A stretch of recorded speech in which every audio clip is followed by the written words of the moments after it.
Hey everybody, it is Yishan here. The other day I was looking into buying some Kashtira Fenrir's for a deck I was working on, but then I saw, oh my gosh, it's $60 for an ultra rare. And that got me thinking, if an ultra rare is that expensive, is it possible that it's worth buying packs over singles, contrary to conventional wisdom? Well, this is what this video is going to investigate. I'm going to take you through a deep dive of analyzing Darkwing Blast and sort of deciding, hey, is it actually worth it to buy packs sometimes? But before we get into that, your boy was sponsored by Into the AM, and they're a really cool company. Let me tell you more about them.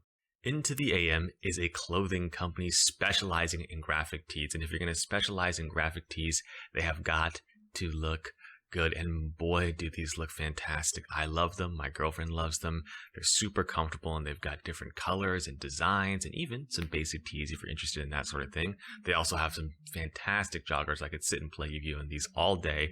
Sizing, easy as pie. You just plug in your height, your weight, boom, you're done. Another thing I love about Into the AM, their shirts, they actually go down my torso far enough. Sometimes shirts, normal shirts, they just don't go down, and I look like I have a beer belly. They're too short, so I love that about them. Also, you can get 3 graphic tees for $60 and an additional 10% off using my discount link. Now, let's get back to the video. Now, as you can see, I'm wearing one of their awesome shirts right now, and it is actually amazing. It's comfortable, it's great. It's one of those shirts I always reach into the drawer when I'm going to get dressed. You know what I'm saying? And honestly, my t-shirt game needed a big upgrade, so thank you, Into the AM. We appreciate your help here on the channel. My girlfriend really does love them. Please send me some more stuff. I would love to have some more stuff from you guys. But that is enough about them. They're great. Let's get into the content of the video, shall we? So first things first, can you make money buying packs?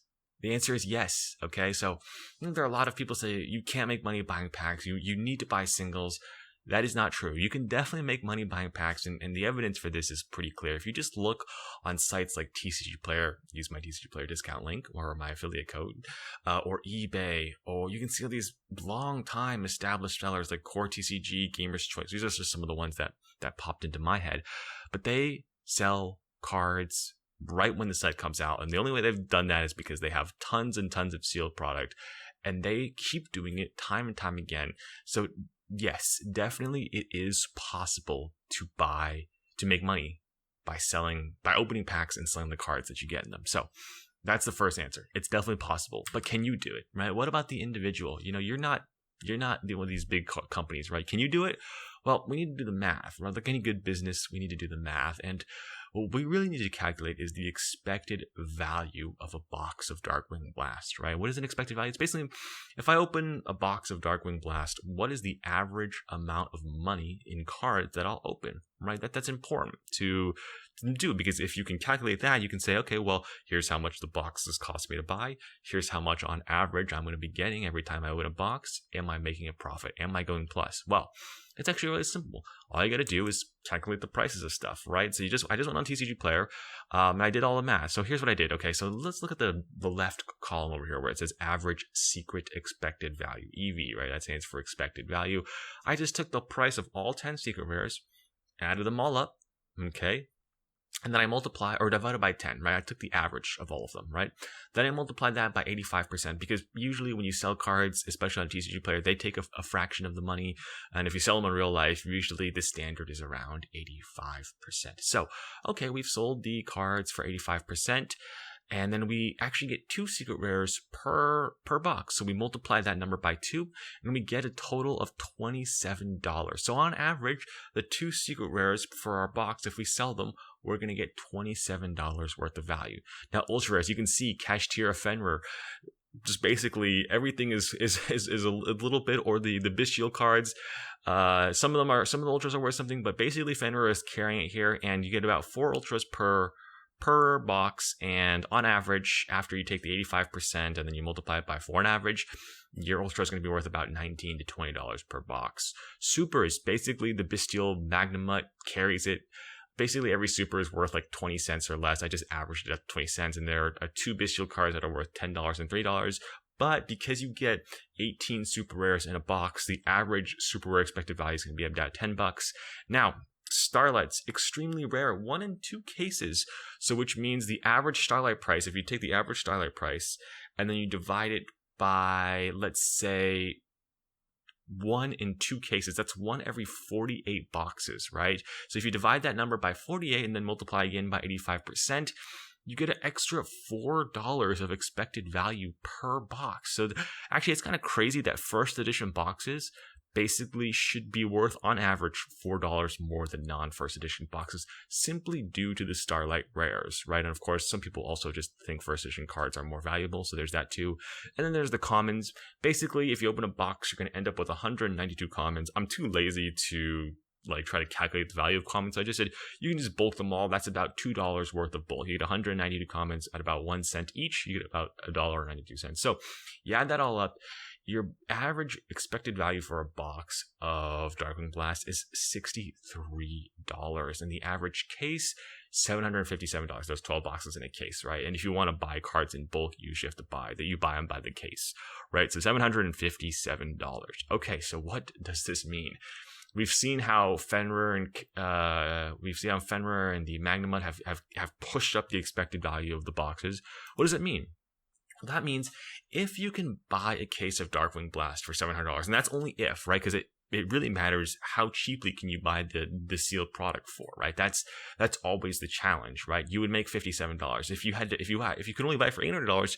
You're losing money. Don't bother at all. That's just a losing proposition. But if you can buy for $700, you'd make about $57 of profit.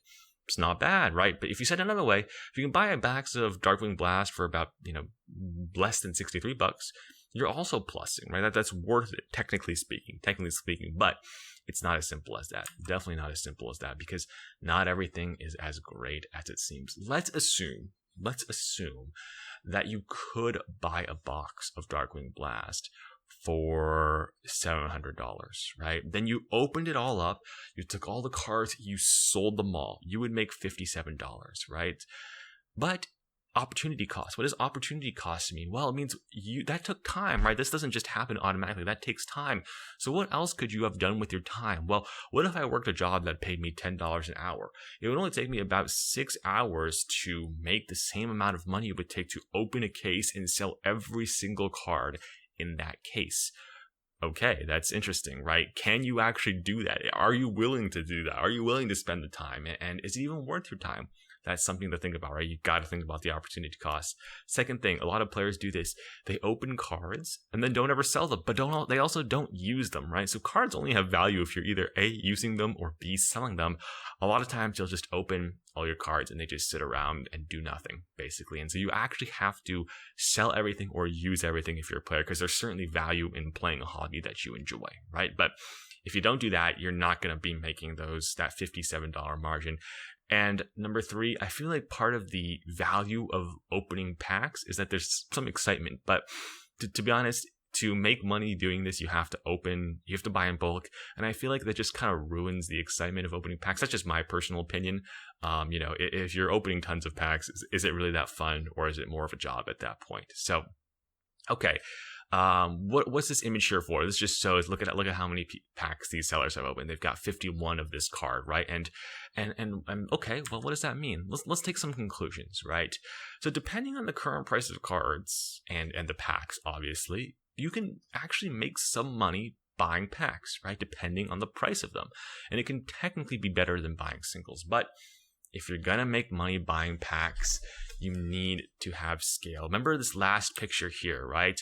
You need to save time because you're competing against this opportunity cost, right? It takes the same amount of time to list 51 of these cards as it does to take your time to list one, right? So you need to actually scale up and actually be able to make efficient use of your time, because otherwise you're kind of just wasting it. Another thing I would say consider is if you need tons of different cards from the set, it might actually be worth it to you to buy those cards. For example, if you need tons of cards, you might end up having to, go into G Player, by the way, if you do use my affiliate link, and you're gonna have to buy it complete retail, right? It might be better just to buy packs at that point if you need all the cards. That way, because you're saving time, because you don't actually need to sell all the cards from the set. If you really are interested in every single aspect of the set, it could definitely be worth it. Otherwise, I think if you're not really interested in scaling up and buying tons and tons of packs and selling everything, then I think it's still probably better to buy singles. But I think this goes against sort of that age-old adage, hey, is it really always worth it to buy singles?